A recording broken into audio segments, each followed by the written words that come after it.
C'est un soir de douceur. L'essence s'apaise, tout souci en suspension. L'air est doux, comme moelleux. Même le tempo de mon sang s'accorde à la calme rumeur d'une fin de semaine qui commence. La nuit avec agilité tombe sans se faire de mal, délicate, sans un bruit de sandales. Le vent murmure quelque chose qui chuchote, un sourire en coin, de feuille en feuille, de feuille en feuille. Dans un quartier excentré, il y a cette zone.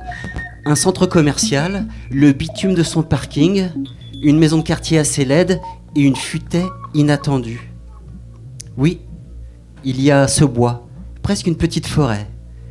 Les promoteurs immobiliers à l'affût n'ont pas dû encore avoir reçu l'information de l'existence de cet espace perdu.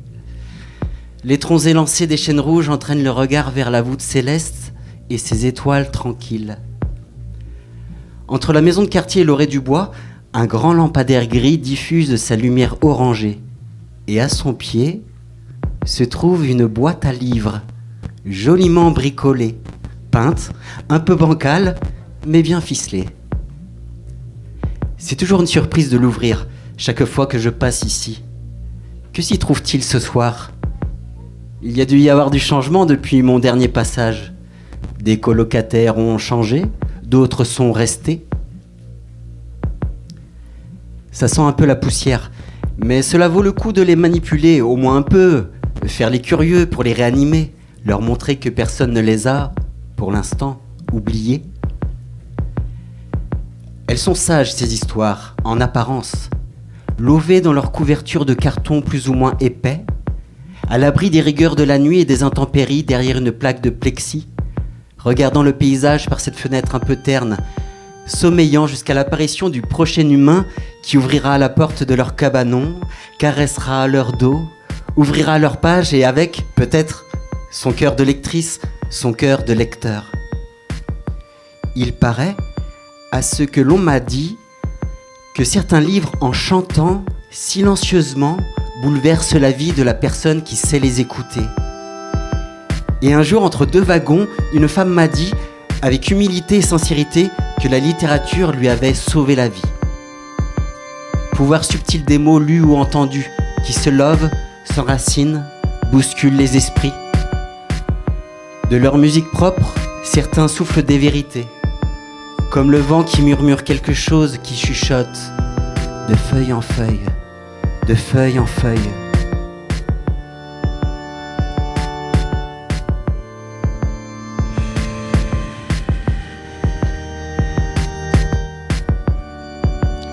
Ouvrir un livre de souvenirs lié au livre.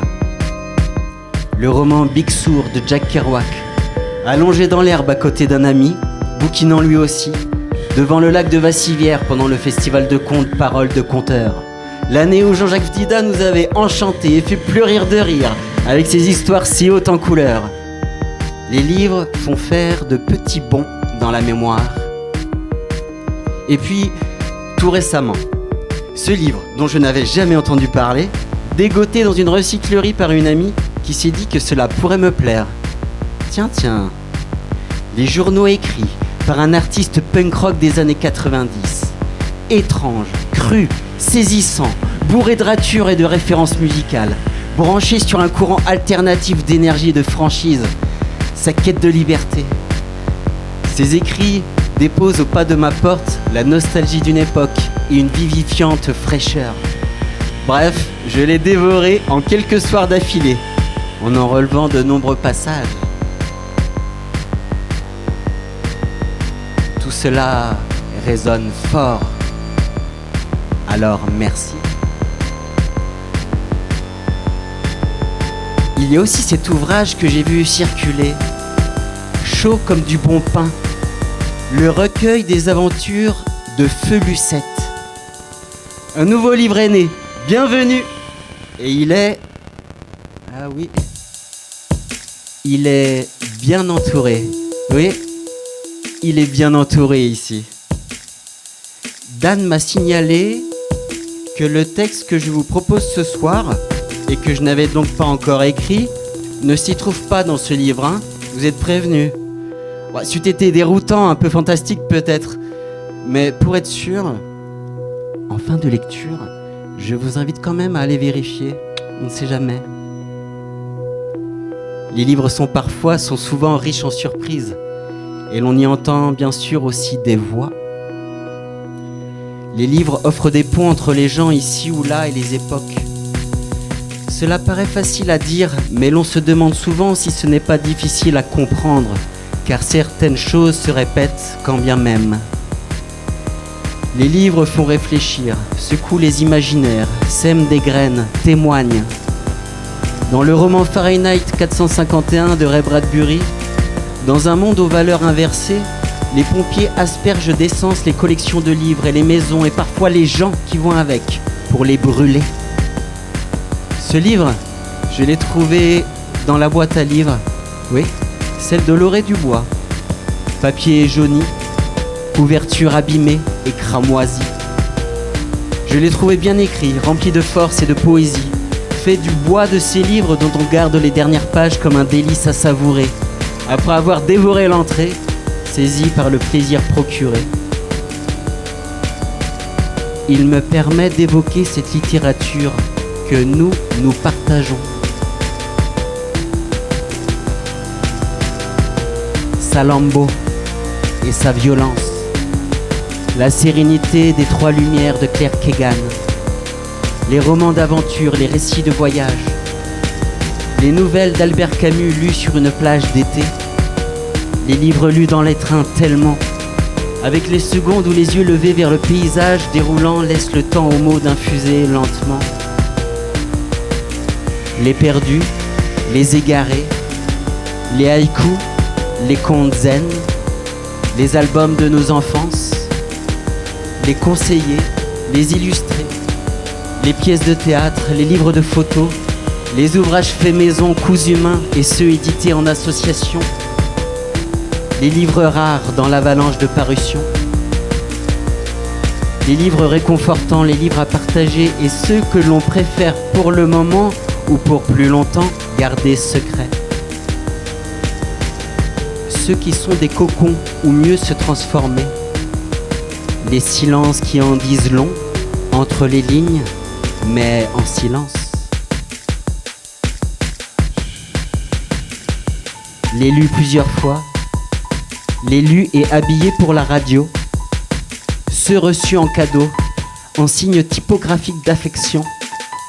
Les beaux livres qui savent se réserver leur coin à part, ceux auxquels on pense lorsqu'on ne lit pas, et toutes ces heures passées pour soi en compagnie des livres.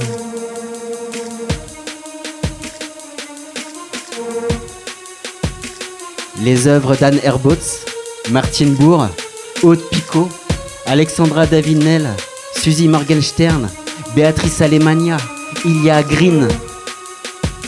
On fait connaissance avec les livres. On se prête de la confiance en se les faisant passer. Ils portent parfois des messages, contiennent des marque-pages insolites ou des notes sibyllines. Les vieux surprenants, les nouveaux arrogants qui deviendront peut-être des anciens respectés ou inspirants. Des pierres précieuses aux reflets brillants, aux propos scintillants. Combien n'en lirai-je sûrement jamais, mais combien à découvrir. Parfois, ils restent longtemps sur une étagère, en attendant leur heure, leur prochaine ouverture. C'est un objet puissant que l'humanité s'est inventée là.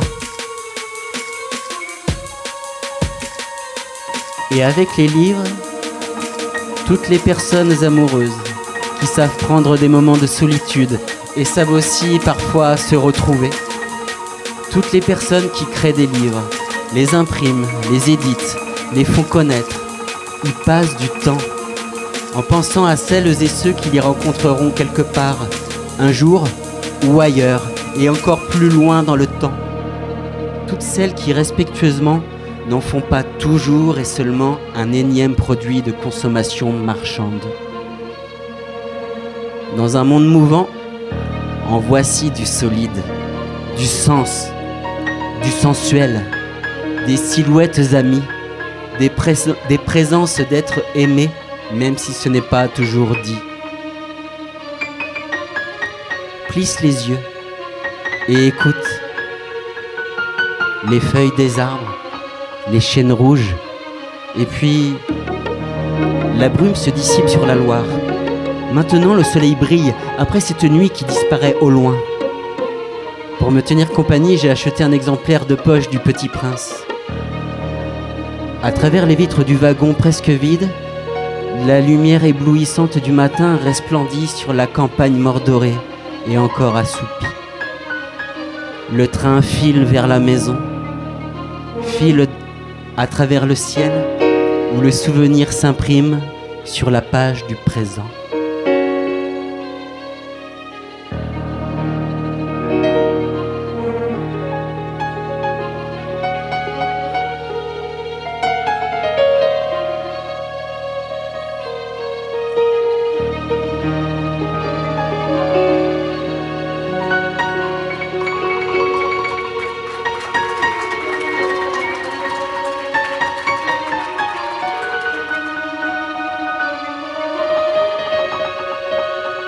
À moi de vous raconter une histoire. Laissez-moi vous raconter une histoire qui, bien qu'elle soit entièrement mensongère, pourrait être entendue comme vérace, au sens où elle constituerait l'allégorie de ce qu'a été dans ma vie la découverte de la littérature et de ce qu'elle a révolutionné.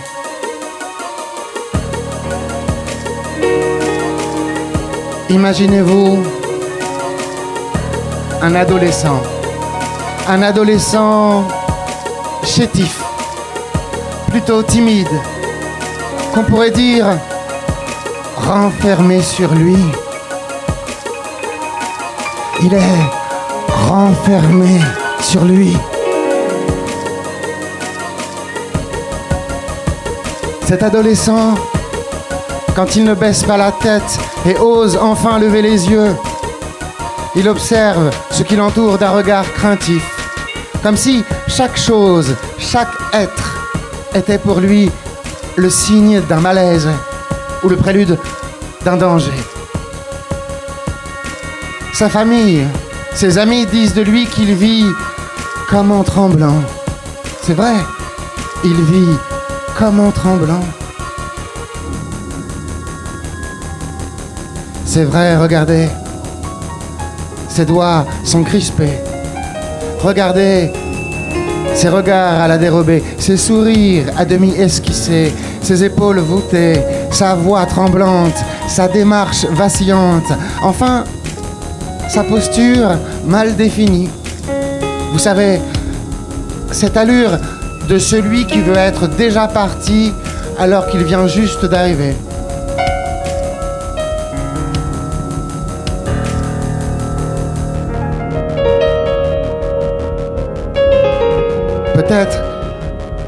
Peut-être a-t-il un peu peur du monde, un peu peur d'être au monde, un peu peur des autres êtres humains.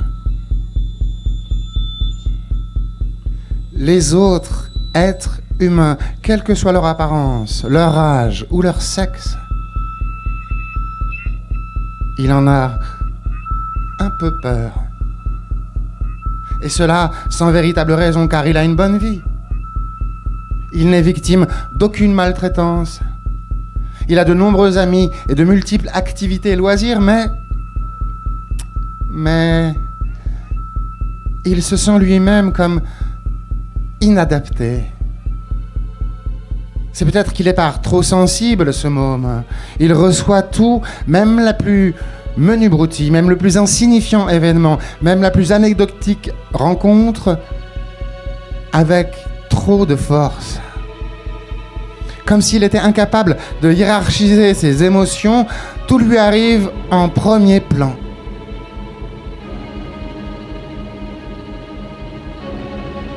Oh!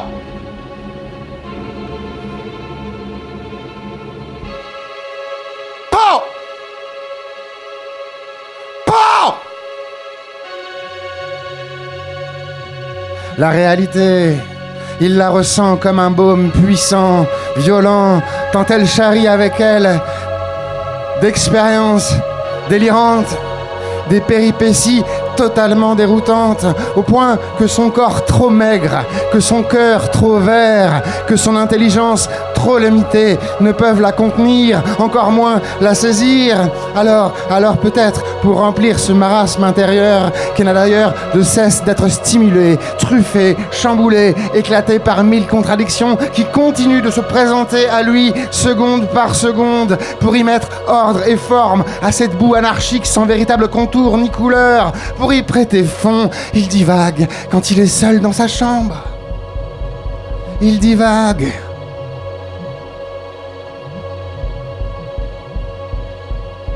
Quand il est seul dans sa chambre,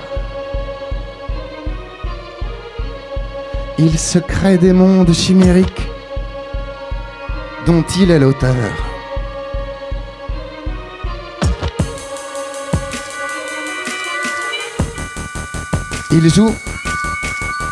Il joue.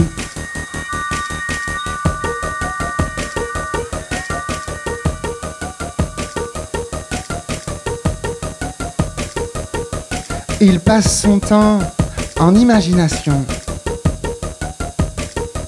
Imagination qui prend peu à peu toute la place. Car ces planètes et leurs diverses sociétés le rassurent. Il peut bien s'y dérouler des massacres sanglants, des centaines de guerres des terres. Il en est, somme toute, le divin créateur. Oui, chaque violence de fumée, chaque romance de papier mâché n'est déclenchée là-bas que par son bon vouloir. Et puis, il peut doter chaque histoire d'une fin enchanteresse. Et puis, même les méchants, il peut en faire des êtres attachants. Et puis, de toutes ces aventures, il en est d'une manière ou d'une autre le héros. Ah, il s'y perd. Il se plaît à s'y perdre dans tous ces univers fortifiés. Il s'en grise, car il peut y danser tout son sou. Il peut y chanter à gorge déployée. Personne là-bas ne l'arrêtera jamais. Et il est enfin maître de lui-même, maître de tous ces êtres golems, de tous ces autres sur qui il se donne le droit de vie, d'amour et de mort fictive. Il se prend pour un alchimiste, un sorcier fantaisiste qui rend la matière malléable à son souhait et à ses meilleurs vœux. C'est vrai, cet adolescent, il parle de moins en moins souvent. Se claque-mûre en lui de plus en plus, comme un camé qui ne veut plus vivre que de ses voyages empis-allés, au point que ses parents et ses professeurs commencent à s'inquiéter. Ah, voyez, regardez cet adolescent. Il est là maintenant, en train d'entrer ici, dans cette librairie. On ne sait pas pourquoi ce jour-là, il pousse timidement cette porte, car il ne lit pas, n'est pas un habitué des bibliothèques. Et les quelques heures qu'on lui a données à étudier à l'école ont plutôt eu tendance à lui terrer un molle bâillement d'ennui. Peut-être veut-il tout simplement fuir le froid de l'hiver et les rues. Peut-être a-t-il du temps à tuer. Et que, après tout, pourquoi pas? Il s'est décidé à pénétrer dans cet espace inconnu.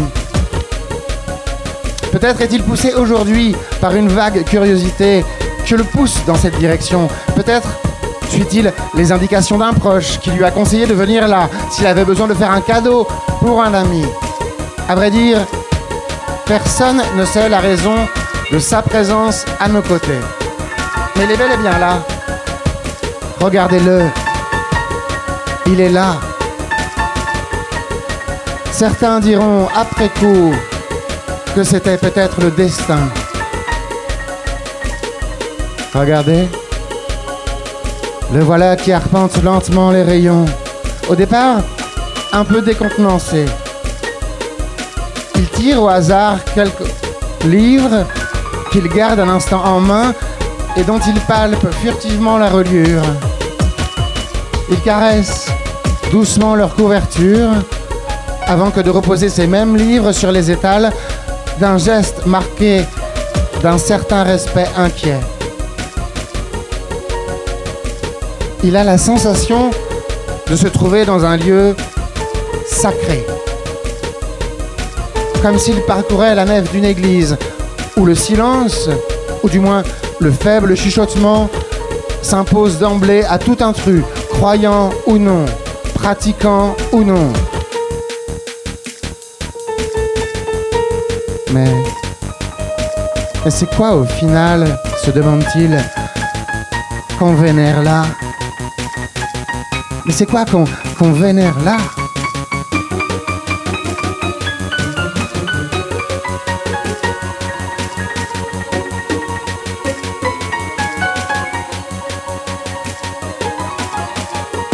Il est en train d'humer profondément le parfum des reliures qui lui paraissent en cet instant comme d'exotiques onguents et de doux encens. Lui-même paraisse de plus en plus, son allure se faisant plus lente. Il aime cette ambiance à lumière feutrée.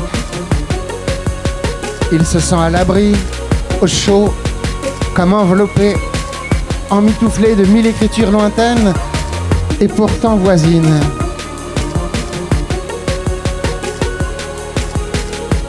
Emmitouflé de 1000 paroles valant témoignages et testaments qui peut-être, qui sait, deviendront pour lui bienheureuses rencontres et sages conseils.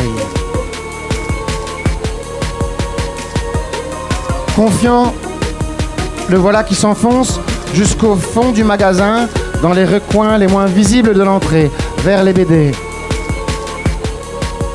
Il s'accroupit pour voir ce qui a bien pu être disposé là, à ses pieds.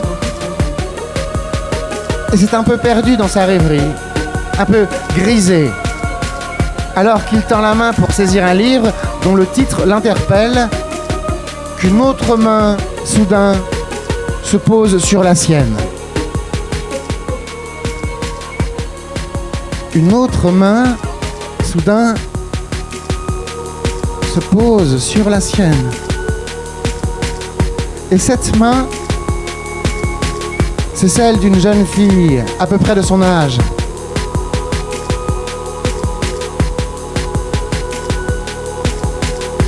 Instantanément,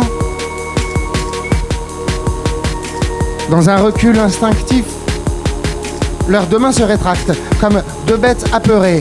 Elles s'arrêtent un instant immobiles, ses mains comme aux aguets. On voit dans le mouvement rapide des pupilles, même s'il ne dure que quelques millièmes de seconde, que ces deux jeunes gens cherchent à comprendre ce qui vient tout juste de se passer. Ils veulent identifier la personne à qui appartient ces doigts étrangers et savoir si ce toucher subreptice ne représente pas un quelconque péril, ou s'il faut plutôt le classer nonchalamment au rang du bête accident et ainsi l'excuser en riant au nom de la maladresse ou de l'inattention partagée.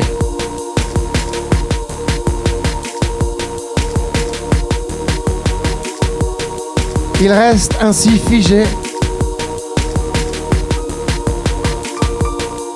Mais cette immobilité change bientôt de forme.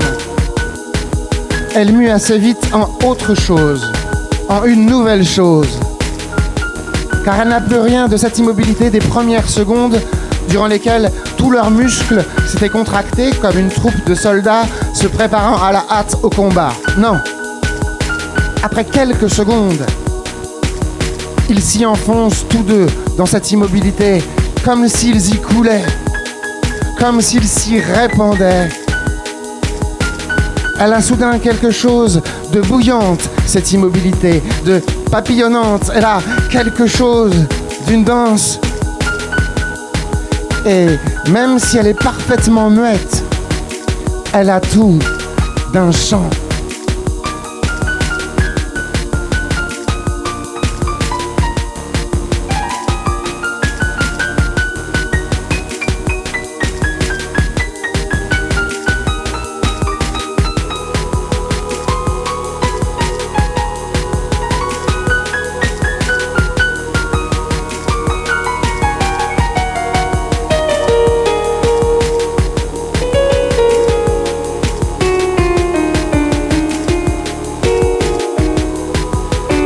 Leurs pupilles maintenant, au lieu de courir en tous sens, leurs pupilles se dilatent, se fixent l'une dans l'autre. Elles se font plus profondes, comme si elles se plantaient là un instant pour faire le point en plein cœur du cosmos. Et même si une certaine peur perdure, elle aussi a tout à fait changé de nature. Ce n'est plus l'appréhension que l'on peut ressentir de devoir faire face à un danger. Non, c'est tout le contraire. C'est cette angoisse de devoir perdre à tout jamais la réalité même de ce charmant danger qui nous a fait, il y a juste un instant, frémir. Et bien qu'aucun d'eux n'ait encore prononcé la moindre parole, ils se sont déjà tout dit. Ils ont déjà tout compris. Ils se savent attirer.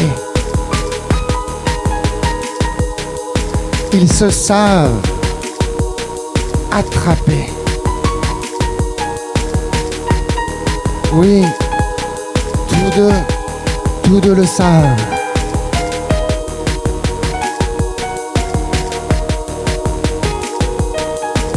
Et les voilà, qui dans un seul et même élan, dans un seul et même geste, littéralement, se ruent l'un vers l'autre.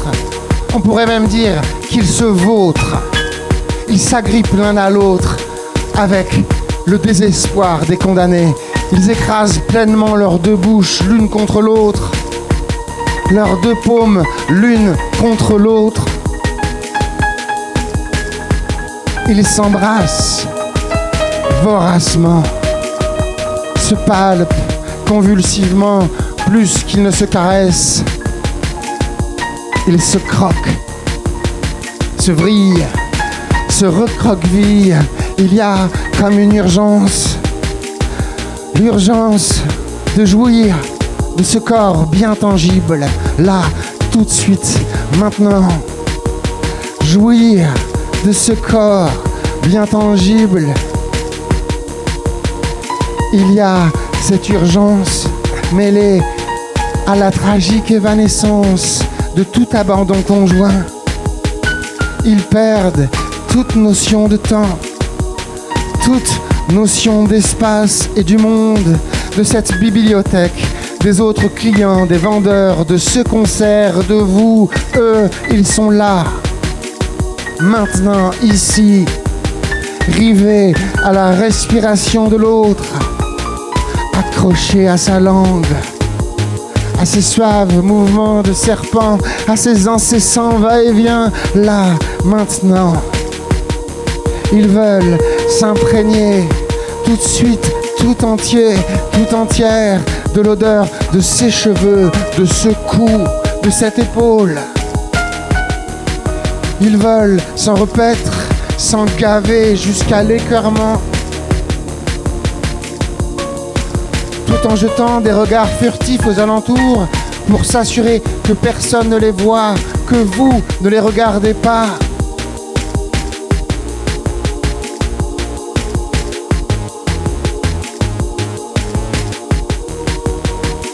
Ils jettent à terre leur pudeur, leur jugement et tous leurs vêtements.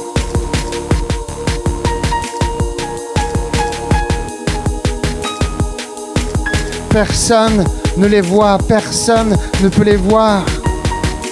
Ce recoin de la salle là-bas a trop la belle gueule d'un secret. Et eux, ils désirent se voir nus là, maintenant, voir cette peau, cette chair d'être aimé, cette chair déjà aimée, ce corps déjà aimant.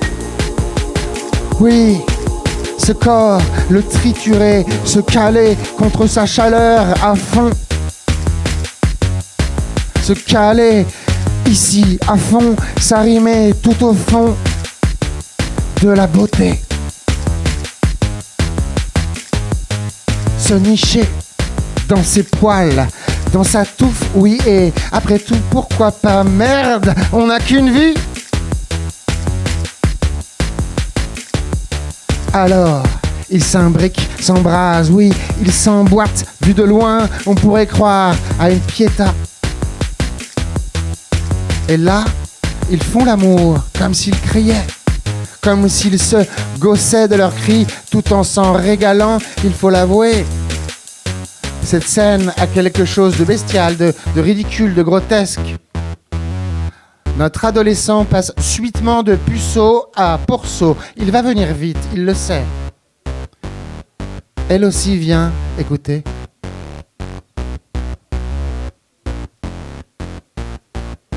Elle a la jouissance silencieuse.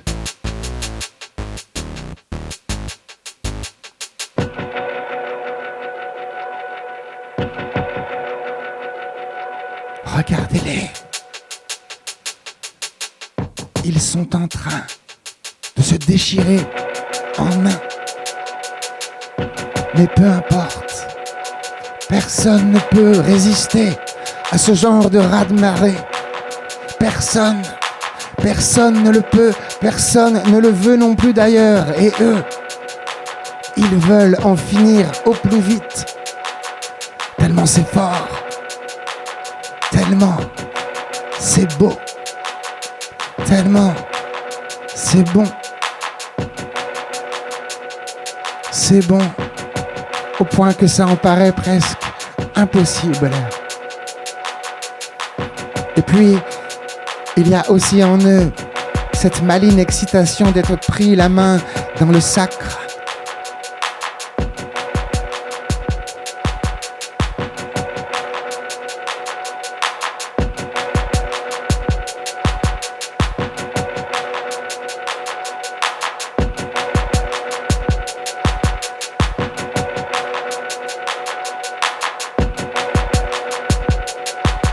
Ici,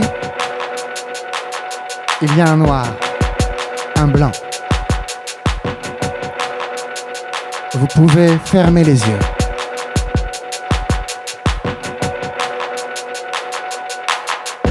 Et puis les rouvrir. Comme notre adolescent qui revient lentement à lui. Il reprend ses esprits. Il est là, toujours dans l'arrière-fond de cette boutique et il regarde autour de lui, mais que s'est-il passé? J'ai rêvé. Il se frotte le front. Mais mais il est debout, seul, habillé. Il se tâte lui-même tout le corps en rougissant pour s'en assurer. Tout ce qu'il sait, c'est qu'il se retrouve avec entre les mains un livre. Livre sur lequel apparaît un simple nom de femme. Lucette. Lucette.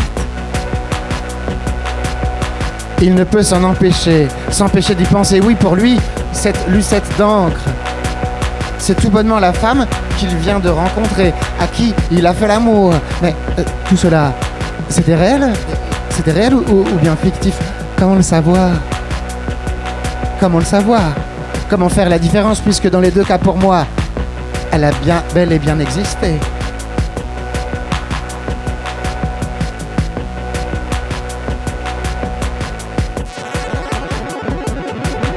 Quoi qu'il en soit,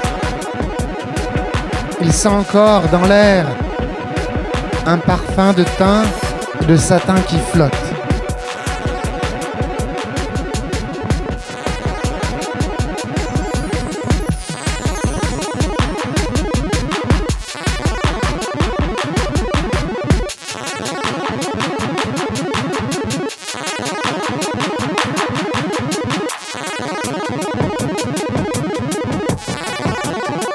Il n'y a pas de morale à cette histoire.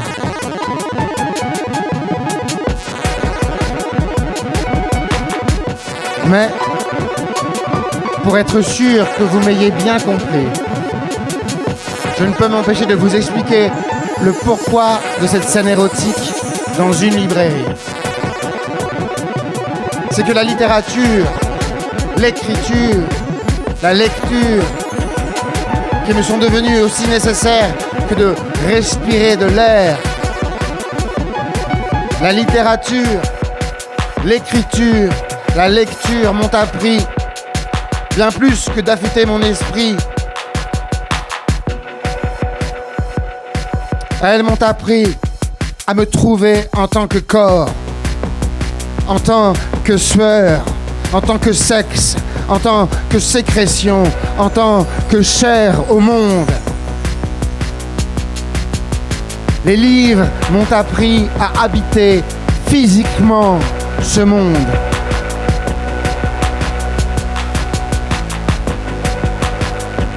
Grâce à tous les voyages qu'ils m'ont permis d'entreprendre à travers les siècles et les pays et les continents, grâce aux individus écornés et aux sociétés diverses et variées qu'ils m'ont fait rencontrer,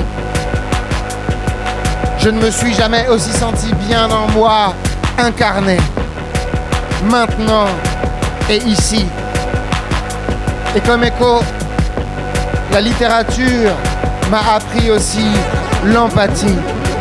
Elle m'a ouvert des mondes, elle m'a ouvert au monde, en m'apprenant que chacun, que chacune, chacune d'entre nous est multiple, plusieurs, faillible, mortel, qu'aucune histoire n'est simple, qu'aucune histoire n'est orpheline, qu'elles sont toutes dignes d'être racontées et écoutées, ces histoires qui demeurent pourtant intraduisibles. Qu'il y a cette indéfinissable et tragique merveille partagée entre nous d'être homme.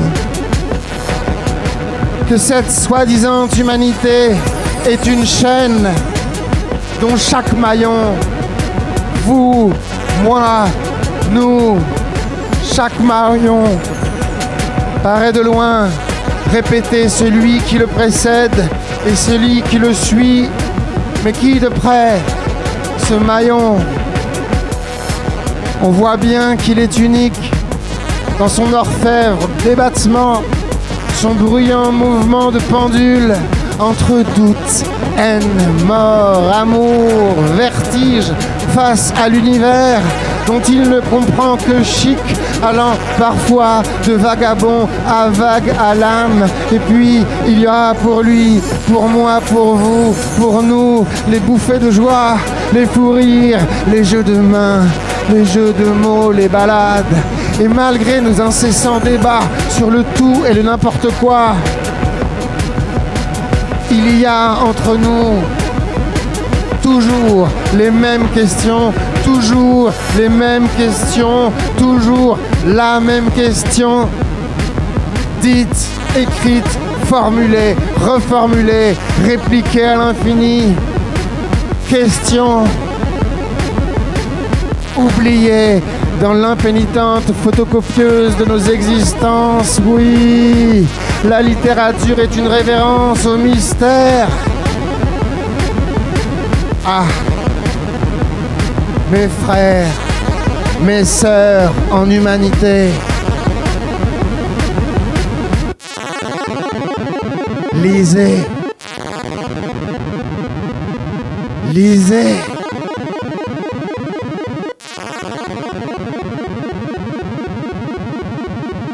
Lisez.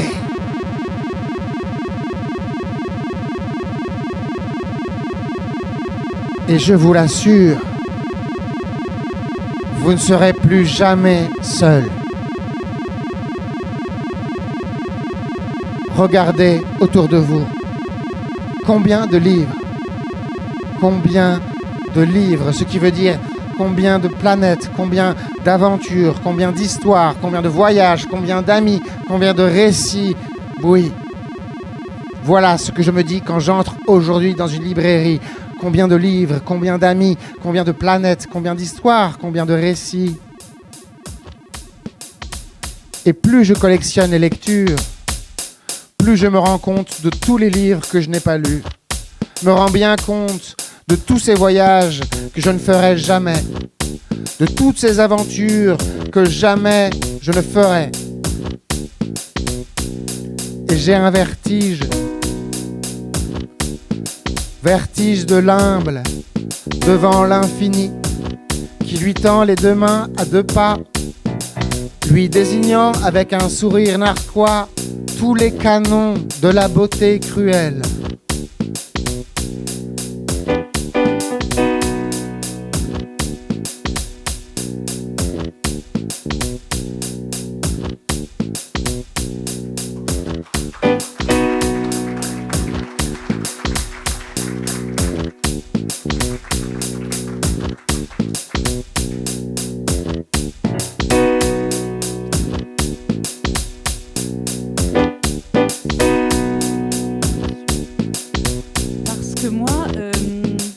Je ne sais pas écrire, ni chanter en fait, j'avais d'autres options, pas plus que dessiner d'ailleurs, danser non plus, mais ça je le fais, un peu ivre ou trop seul. C'est mieux là ?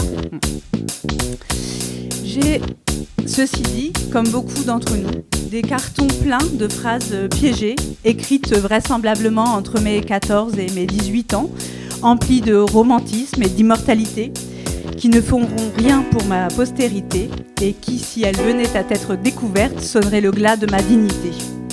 Je n'écris pas la littérature, en fait, voilà tout. Mais elle est tout à la fois mon outil et ma capacité à exprimer une pensée. Ma langue, donc, et mon langage. J'ai alors un peu piteusement contourné la consigne et convoqué pêle-mêle quelques-unes de ces choses qui rendent la littérature primordiale, quelques autrices, quelques auteurs qui font de nous des êtres plus complets. Tenez, par exemple, pour formuler ce que je viens d'énoncer, alors même que j'étais paralysée, que j'avais tant de mal à me lancer, que le renoncement en semblait l'issue la plus sûre, j'ai lu. Je n'ai pas écrit ce que j'aurais dû faire, mais j'ai lu. En l'occurrence, j'ai lu la fin de L'Homme rouge de Svetlana Alexievitch. Je partage avec vous cet extrait. Je suis à la recherche d'une langue. Les hommes ont beaucoup de langues. Celle dans laquelle on parle aux enfants, celle dans laquelle on parle d'amour, et puis la langue dans laquelle nous nous parlons à nous-mêmes, dans laquelle nous tenons des conversations intérieures. Dans la rue, au travail, en voyage, partout on entend autre chose. Ce ne sont pas seulement les mots qui changent, c'est aussi quelque chose d'autre. Même le matin et le soir, un homme ne parle pas la même langue. Quant à ce qui se passe la nuit entre deux personnes, cela disparaît complètement de l'histoire. Nous avons affaire uniquement à l'histoire des hommes diurnes. Voilà, c'est ce passage sur la langue en fait qui a libéré l'élan qui se planquait assez bien d'ailleurs, et qui m'a donné l'idée de cette arnaque. Je n'écrirai donc pas, je lirai celles et ceux qui le font très bien et dont leurs livres sont presque tous en vente. Ici, j'ai vérifié. C'est vrai. La littérature, pour moi, c'est aussi ce vecteur lumineux qui me conduit à l'échange, au dialogue, à l'intercompréhension, comme on dit parfois. Mettons, je vais vous donner un autre exemple. Je suis parfois démunie face aux bouleversements que peuvent vivre mes enfants, face au chagrin que je ne pourrais pas leur épargner, face au doute et à la frousse. Alors je cherche de l'aide. Et c'est du côté d'un texte de Fabrice Melchior qu'elle m'est offerte, cette aide. Tu n'es pas seul. Parfois tu te sens seul, mais tu n'es pas seul. Tu n'es pas simple. Le monde non plus n'est pas simple. Il est complexe, tu es complexe. Tu es comme les casse-têtes chinois. Et puis tu as besoin de poésie pour vivre. Comme on a besoin de l'eau ou du pain. Les poèmes, ce sont des textes qui interrogent et s'interrogent sur le monde pas simple et les gens seuls, sur les problèmes qu'on rencontre, sur les casse-têtes du cœur et nos besoins vitaux. Les poèmes, ce sont des mots qui en rencontrent d'autres, comme pour la première fois. Tu sais, dans les poèmes, il n'y a pas que les mots amour, soleil, magie, étoile et soupir. Parfois, il y a des gros mots dans les poèmes. C'est possible ? Tu te demandes, mais ça abîme le poème, tu te dis. Les poèmes se nourrissent de tous les mots parce qu'ils sont à l'image du monde, parce qu'ils ne craignent aucune réalité et parce que les voyous ont le droit de temps en temps d'aller lécher les belles vitrines des grandes avenues. C'est la vie aussi. Les poèmes, c'est la vie aussi. La vie pas simple, la vie complexe comme toi. Ça ne veut pas dire que tu vas tout comprendre aux poèmes parce que comme eux, tu n'es pas simple, tu es complexe. Parfois, les poèmes, on ne les comprend pas toujours, pas tout de suite. Des fois, on les regarde, on les écoute et on se dit « ça m'échappe ». C'est la vie aussi quand ça échappe. Ne baisse pas les bras trop facilement, laisse tourner dans ta tête et dans ton cœur le petit vélo du poème et demande-toi ce que tu ressens à l'intérieur. Sans vouloir comprendre à tout prix, en cherchant à sentir, juste sentir, tu es le seul à savoir ce que le poème a à te dire. Tu es le seul à savoir ce qui résonne de lui en toi. Tu comprendras bien vite que les poèmes et les enfants cultivent des mystères communs. Vous êtes faits de la même étoffe. Les poèmes, ce ne sont pas que des mots. Parfois, c'est juste un corps qui se déplace en boitant. C'est un ballon qu'on empêche de s'envoler, un clown qui rote, une baleine de papier posée sur le sol. Parfois, ce sont deux corps qui jouent à se bagarrer pour que ça te soulage de l'envie de te bagarrer. Ça dit, la vie, c'est ce que tu vois et tu vois tout, avec tes yeux de lynx et de découvreur. Mais pas seulement, c'est aussi ce que tu ne vois pas, l'invisible, l'autrement, le caché, l'en dessous, l'au-delà, tout ça et autre chose encore, tu vois, c'est complexe. C'est une chance, saisis-la, tu n'es pas seul. Le théâtre est là, les mots sont là, les autres à côté de toi. Tu dois attendre beaucoup de la vie parce que tu es l'enfant le plus important du monde et je te regarde dans les yeux. Voilà ce que dit Fabrice Melchior et voilà donc ce que je dis à mes enfants. Ça me dépanne drôlement et j'espère évidemment que ça infusera à l'occasion. La littérature, c'est aussi le filtre qui m'est nécessaire pour admettre l'état du monde. Elle est celle qui m'offre la sensibilité indispensable, bien qu'effrayante, pour être poreuse aux éléments. Voyons, comment, sinon, faire jaillir ou fuser une flèche d'intelligence lorsque la colère gronde, qu'elle déborde presque déjà peut-être. Eh bien, je regarde ce qu'Arnaud Bertina en dit et en fait. Quel est le visage qu'il donne à sa colère face à des inégalités sociales indécentes, face à des systèmes qui sont des rouleaux compresseurs pour certaines et certains. Dans Ceux qui trop supportent, par exemple, révolté par les assauts de la mécanique néolibérale, Arnaud Bertina a suivi les salariés d'une usine automobile qui luttent pour protéger leur emploi. En racontant leur histoire, il leur donne la parole. C'est un récit documentaire implacable et une tragédie au sens littéraire du terme. C'est radical et intelligent. La littérature, c'est aussi notre mémoire et nos fantômes. Ils sont sur toutes nos épaules. Et oui, parce que écrire, c'est retenir, c'est se souvenir, c'est trier, c'est transmettre, c'est lier, se lier, c'est combler les trous que les bombes font dans l'histoire. C'est le « E » de la disparition de Pérec. La littérature, c'est aussi les mots silencieux sur la page et qui pourtant ne sont pas muets. J'emprunte cette formule à Olivia Rosenthal. Par exemple, c'est le bruit que fait l'amour, c'est le cataclope dans Les Chevals morts d'Antoine Mouton. Et ça fait ainsi. Je ne voudrais pas que nos chemins se séparent. Je ne voudrais pas, non, qu'ils se séparent. Je voudrais qu'ils restent côte à côte, comme nous ne le sommes pas en ce moment, car nous ne sommes pas côte à côte en ce moment. Nous sommes séparés, mais pas définitivement. Nos chemins ne sont pas séparés. Ils se séparent moins vite que les corps, car les corps se rabibochent en un rien de temps. Les corps, oui, ont ce pouvoir qui n'ont pas les chemins de se défaire l'un de l'autre en restant épris l'un de l'autre. Ce pouvoir de se retrouver après s'être éloignés. Ce pouvoir des corps, non, les chemins ne l'ont pas et je ne voudrais pas que nos chemins se séparent. Il y a tellement de gens qui se séparent Et même dès qu'ils s'aiment, dès qu'ils se sont jurés, promis, crachés des choses à la figure de leur cœur, dès qu'ils se sont crachés tout ce que leur sexe pouvait cracher l'un dans l'autre, dès qu'ils ont besoin l'un de l'autre, se séparent, et dès qu'ils sont collés, qui ont passé leur vie collés, qui ne savent même plus tenir debout tout seuls, eux aussi se séparent. Mais pas nous. Non, pas nous. Il y a tellement de gens seuls, dont on dirait qu'ils ont perdu des morceaux d'eux-mêmes. Il y a tellement de morceaux de gens qui ne sont plus eux-mêmes après avoir perdu quelqu'un. Je ne voudrais pas, nous, qu'on se perde et qu'on se morcelle. Il suffit de bien regarder où nous mènent les chemins qu'on prend. Il suffit de rester clairvoyant. Mais il y a tellement de tristesse à nos trousses, tellement de gens qui se séparent, tellement de gens dont les chemins s'écartent comme les jambes d'un cheval mort. Il y a tellement de cheval mort entre les gens et entre le chemin qu'ils prennent. Et toute la tristesse qui disloque les gens, toute cette tristesse qui accompagne les gens dont les chemins se sont séparés, ça fait comme une horde de cheval mort entre eux. Et ça ne court pas, non, ça ne court pas. Ça flâne et ça fabule sur les raisons d'une telle séparation, sur les causes d'une telle tristesse, et sur que faire des dents de tous ces chevals morts qui drainent les séparés, les écartés, les éconduits des chemins partagés.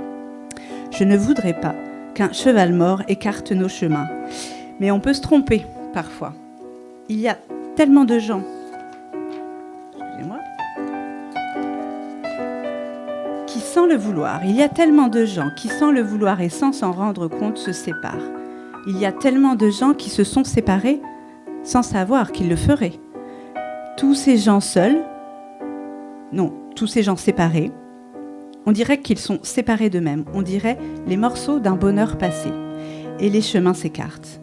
Et s'écartèlent, tandis qu'entre eux tombent les dents des chevals morts. C'est une cataclope, une cataclope, une cataclope, une cataclope, tous ces gens que les chevals morts de tristesse écartèlent, une cataclope, tous ces chemins séparés que l'absence de clairvoyance pourrait nous faire emprunter.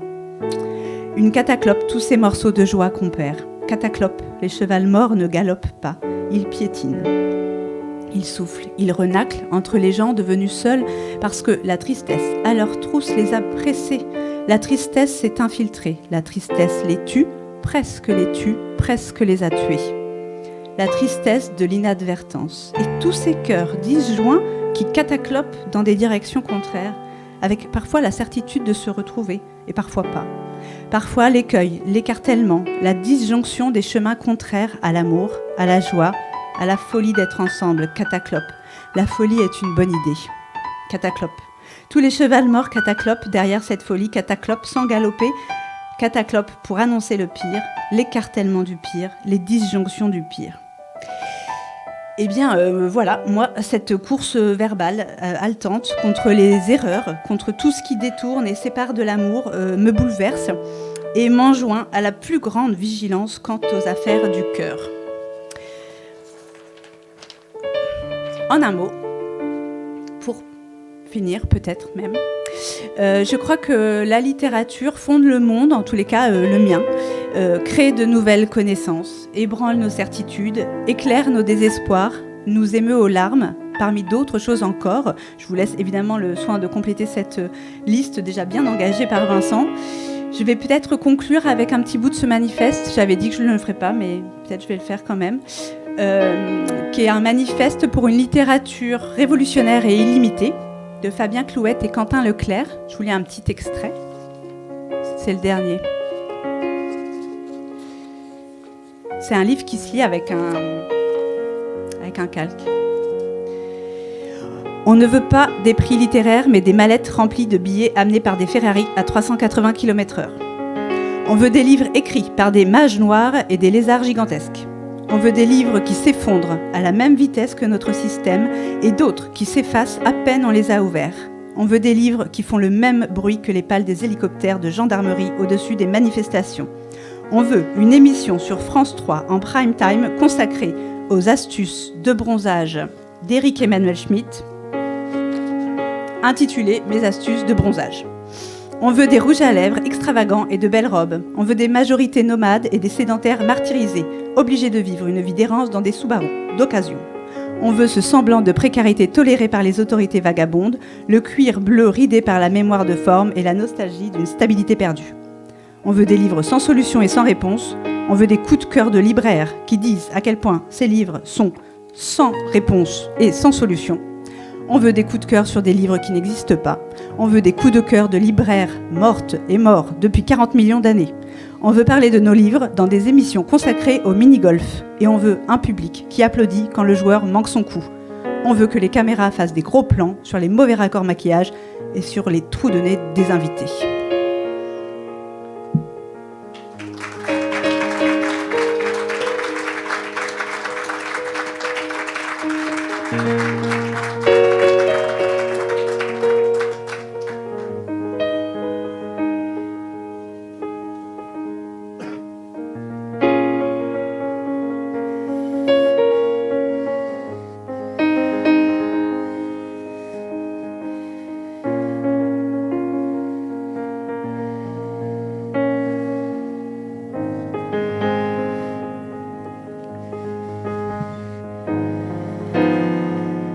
Alors, voilà Felucette chez Agora. En chair, en os et en papier. En mots de voix et en pages de livres. Avoir notre livre dans une librairie, en présentoir. Je ne cacherai pas ma joie d'être là, dans la librairie qui m'est si chère et où j'y mets le prix. Quand j'arpente ces rayons, à la recherche des trésors, et quand j'en sors les bras heureux, chargés de quoi nourrir mes appétits féroces et voraces de lecteurs passionnés, attentifs, téméraires et animés. Et j'ajoute radiophonique. Pour une fois, j'aurai l'affabulation assez discrète, le zinzin en sourdine, l'imaginarium en cachette. Effectivement, j'ai pris le parti de vous faire part d'une angoisse. Un questionnement, devrais-je dire. Mais de ceux qui vous font regarder le plafond avant de s'endormir, les yeux ronds. Et bien sûr, qui vous empêchent de trouver l'apaisement nécessaire pour fermer les yeux. Le crin-crin du bruit blanc, figé sur un plafond blanc. Celui qui crisse en chuintement entre les deux oreilles, quand on est encore très loin de la quiétude cotonneuse des nuages du rêve. Non! On est parti pour un voyage en réflexion qui va faire turbiner le silence, gronder la paix de l'esprit,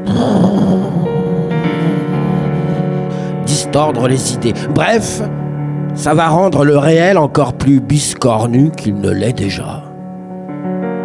Le mien, en tout cas. Le tout avec un bruit d'engrenage qui déraille en fond sonore.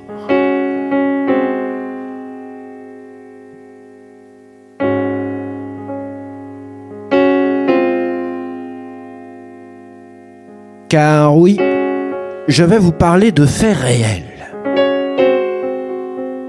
Je ne peux pas vous dire que je vais vous raconter une histoire, car tout simplement, je n'en connais ni le début, ni la fin. Ce n'est pas pour l'instant, à ma connaissance, un fait divers. À mon sens, c'est le plus grand mystère de cette époque. Pardonnez-moi cette fanfaronnade exagérée et cavalière, mais je suis devant vous et je me dois de vous tenir en haleine. Mais ne sous-estimez pas la réelle et profonde interrogation que soulève cette énigme chez moi. Les faits exposés durent depuis presque une année. J'ai beau visiter ma mémoire, je n'ai pas la date exacte du commencement de ce délire. Ces faits rapportés prennent lieu et place à des endroits précis que, je suppose, vous connaissez toutes et tous. Je souligne ici que ce que vous allez entendre est mon témoignage. je me place en tant que lecteur devant vous, mais aussi et surtout en position de témoin, de spectateur transi. Je serais d'ailleurs ravi de dialoguer avec d'autres parmi vous qui se poseraient les mêmes questions que moi, ceux d'entre vous qui seraient peut-être porteurs de nouvelles informations ou seraient simplement également coutumiers de ce genre de constat, à discuter avec moi à la fin de cette lecture musicale. Sait-on jamais si j'arrive aujourd'hui à toucher la vérité, à happer la véracité de ce mystère ce soir grâce à vous, eh bien alors probablement je retrouverai un sommeil serein. Vous n'avez pas idée à quel point ce que ce fichu arrondi, cette satanée courbe, ponctuée par ce point péremptoire en dessous d'elle, autrement dit ce point d'interrogation fixé sur mes songes, soulève d'imageries invoquées dans mon sommeil paradoxal et dans mon imaginaire.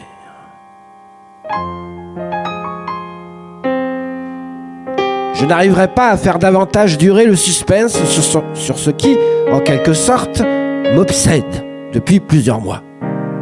Avant toute chose, je dois vous préciser que c'est une expérience de conducteur. C'est au volant que ça se passe.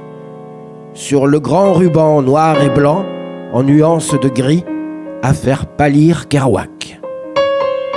Peu importe ici la couleur, la marque, le moteur, la cylindrée, le modèle du véhicule. Et si vous êtes piéton, attention à la route! Géographiquement, c'est très localisé. On part de La Roche-sur-Yon. Vous connaissez? Bien. On va prendre l'itinéraire qui nous fait passer par... Attention, ça commence ici. Par la Vallée Verte. La Saint-Brandière. Mais je crois aussi, toujours en visite dans ma boîte mémoriale, que cela peut démarrer boulevard de l'Industrie. Alors voilà. Vous conduisez votre bagnole, votre caisse, votre titine, votre bousin, et c'est là. C'est là sur les côtés, ou en plein milieu de la voie, sur les ronds-points aussi. Le mot important, c'est souvent. Souvent, il y a des pages, des couvertures, du papier, des bouquins entiers, des livres estropiés, des pavasses sauvages, sortis pour je ne sais quelle raison de leur environnement naturel. En tout cas, à l'extérieur de leur zone de confort. Alors, oui, mon mystère, mon énigme, mes questionnements, l'intrigue tiennent en une seule phrase. La voilà. Qu'est-ce que c'est que cette tisane? Quelle est l'histoire de ces vestiges reliés et de ces pages volantes qui finissent au bord de la route? Point barre. Vous avez désormais la genèse de ce texte angoissé et des agitations neuronales et synaptiques qui m'agitent. Oui, monsieur, dame, c'est tout. C'est tout, fichtre diable. Quelle est l'histoire de ces monuments de papier, ces amoncellements de feuilles imprimées de toutes sortes, foutent sur la route, bordel? Vous là qui m'écoutez, qu'est-ce que cela vous évoque? Moi qui vocalise mes doutes dans ce contraste, qui voit du rien à voir, ce sans contexte, cette ineptie me tarabiscote le lustre par manque d'éclairage. S'il te plaît, Pierrot, allume la chandelle. Mais avant ce moment d'échange, je vais continuer la pérégrination. Vous sortez donc de cette bonne petite ville aux grandes fanfaronnades ambitieuses et cavalières. Quoi? J'ai déjà utilisé ces mots-là? Je ne m'en souviens pas. S'ils sont bien utilisés, alors ça va. Chut, s'il vous plaît.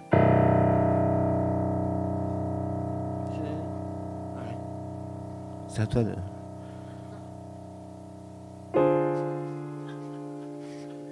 Oui? Ferme-toi. C'est à... Voilà, merci.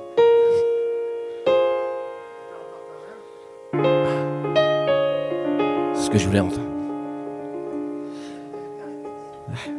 On répète jamais. Si j'ai déjà vu ces épaves littéraires échouer comme des vaisseaux ayant perdu le cap sur ce début de trajet, je passe la vitesse et je continue l'itinéraire.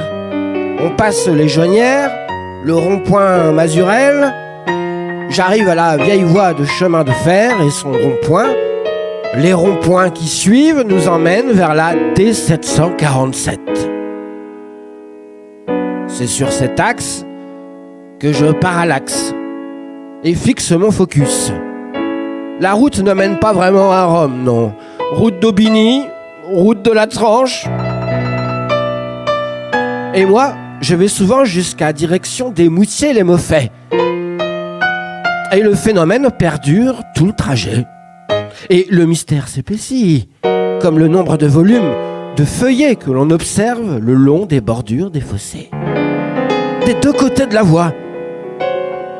Je vous assure que j'ai réfréné 1000 fois la tentation et sa petite voix de l'enfer qui m'incitait à m'arrêter en warning, en feu stop, en feu lucette, le long de certaines parcelles de route, en tout danger irresponsable, pour en ramasser un. Rassurez-vous, je ne l'ai jamais fait. À l'épinette, j'aurais pu. J'aurais peut-être dû. Une sauvegarde dangereuse d'un objet délaissé? Oserais-je dire, livré à lui-même? Quel genre? Quel style? Quelle écriture j'allais trouver? Voilà une des questions qui me chamboulent. De la SFFF? Ça, c'est mes mauvais genres à moi. Mes préférés, science-fiction, fantasy, fantastique. Et ils le savent bien ici. Dans ma librairie préférée depuis Lurette, bien avant Lucette même, je pourrais dire. Ma carte de client, fidèle comme une invitation à un cabinet de curiosité, une ode à l'imaginaire, ma bibliothèque. De toute évidence, je ne pense qu'à cela. Alors, que trouverais-je si je m'arrêtais ramasser l'un de ces livres en cavale? L'un de ces évadés? Tous ces chapitres confondus, confrontés au bitume, ces archives de fossés, ces paragraphes de rue, ces adeptes de la marge, des caractères laissés au bord de la route, en plein milieu parfois. Ça passe sous l'échappement, ça me chagrine. C'est déroutant. Ça dépasse mon entendement.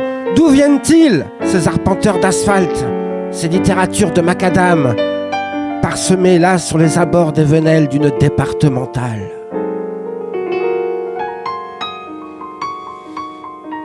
D'abord, il faut rationaliser. Mais vous allez voir, ce n'est pas si simple. En effet, on peut penser de prime abord à une maison qui se vide, la remorque pleine, direction la déchetterie, et la sangle qui lâche, pète, craque. Mais ce n'est pas la route des dites déchetteries. Et pourquoi sur une telle distance? Sur un trajet si lointain? Sur tant de kilomètres? Et encore une fois, si souvent ils apparaissent, ils repartent, ils reviennent. D'ailleurs, qui les ramasse? Encore des questions. Et si peu d'éléments de réponse. De plus, la rationalité, le normal, la logique, c'est un peu chiant. Et ce n'est pas mon fort. Alors j'ai pensé à bien d'autres hypothèses, bien plus ludiques et moins terre-à-terre, plus lunaires, plus farfelues. Un phénomène paranormal, l'intervention d'OVNI, un esprit frappeur, un bibliothécaire poltergeist mécontent, une ligue de libraires atterrés et très très énervés, une pluie, une tempête de livres au sens météorologique, un écrivain ou une autrice maudite qui sortirait de ses tiroirs un catalogue d'écrits rejetés en édition, une œuvre de street art, genre land art qui tourne mal, le ou la compagne d'un ou d'une collectionneuse qui n'en peut plus et qui craque. Mais fichtre, mais quoi, mais qu'est-ce?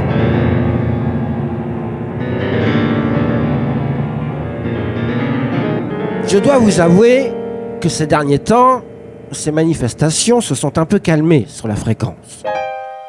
Ce depuis plusieurs semaines. Je ne sais plus, je ne sais pas, je ne l'ai jamais su, ni sur les causes, ni sur les tenants et les aboutissants. C'est ma touch, comme on dit. Mon axe, mon accroche, mon idée pour écrire ce texte dont je n'ai aucune horizon pour l'amener à bon port vers une conclusion fine et lisse, comme une mer d'huile, loin des vagues tumultueuses ou carrément scélérates du vague absolu. Un brouillard nébuleux, navigation à vue, rédaction et lecture en devenir. Comme d'habitude,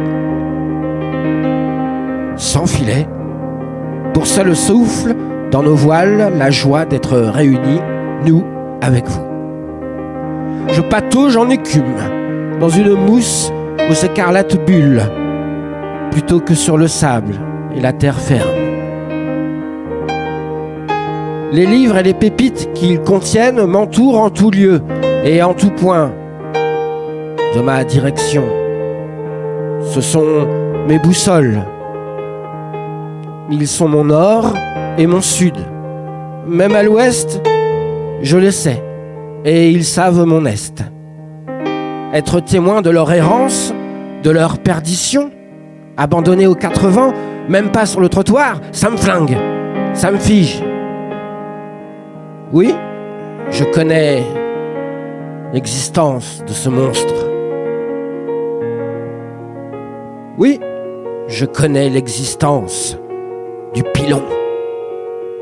Machine du pandémonium qui a pour destination de dévorer comme un ogre les exclus, les rebuts, les moches et des fois les invendus sous ses traits d'acier et son cerveau machine. Un jour, une nuit, en rêve ou à main nue, je me battrai contre cette engeance mécanique, celle qui mâche, qui ampute. Le pilon pile, il est coercitif, il ne négocie rien.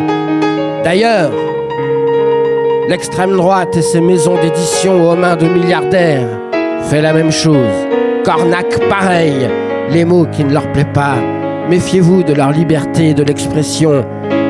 Ils ont le dialogue sourd, ils gesticulent beaucoup, et ils s'accaparent et tordent le sens des flux d'informations qui les arrangent. Mais c'est un autre combat. Il est politique, certes. Idéologique, oui. Citoyen, évidemment. Soutien, longue vie aux éditions indépendantes. Et je pleure déjà les moutons électriques. Je pense à Le Bélial, actuellement en danger. À Actu SF, qui a su se retourner fragilement. Mes amitiés au diable et toute son équipe.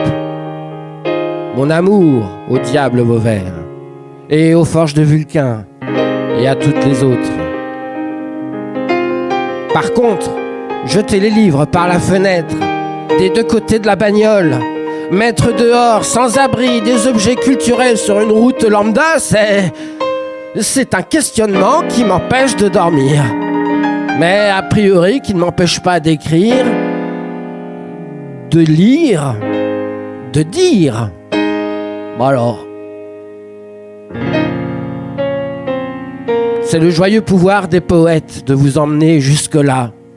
Maintenant, dites-moi, vous savez, vous n'avez pas trouvé ça ouf? Je résume, je redis. Des Moutiers-les-Maufais à La Roche-sur-Yon et de La Roche-sur-Yon aux Moutiers-les-Maufais, des livres partout sur les bas-côtés de la route, dans les fossés, sur les ronds-points, tout au bord ou au milieu de la langue routière, n'est-ce pas une question? De manière répétée, régulière, cyclique presque. Et ce questionnement continue à la fin de cette palabre de m'habiter tout entière. Ah, le temps de la conclusion. Bon, c'est presque hors sujet, mais j'insiste. Si morale il y a, et je ne suis pas fabuliste, jeter des livres, ça n'a pas de sens. Faire du mal à un livre, ça n'a pas de sens.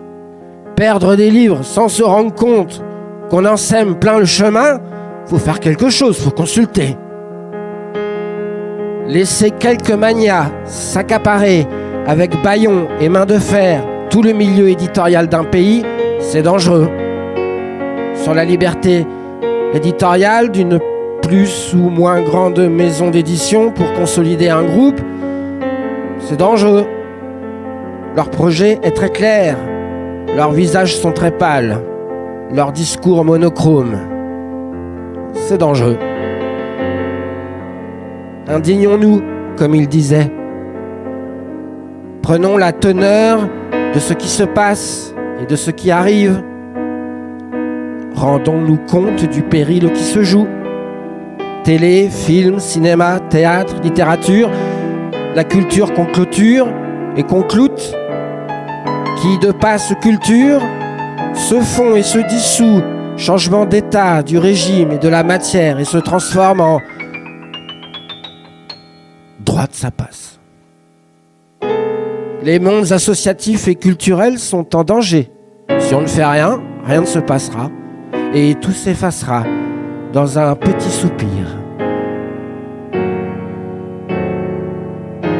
Alors, s'il vous plaît, sortez de votre gentille et aimable attention à l'écoute de ma balbutie et reprenez le chemin des livres, celui des textes. Tout se passe dans les ouvrages, dans les lignes et les phrases. Trouvez vos livres. Et si vous ne trouvez pas, n'insistez pas. Baladez-vous les mains ouvertes et les livres vous trouveront. Très bonne lecture à toutes et tous.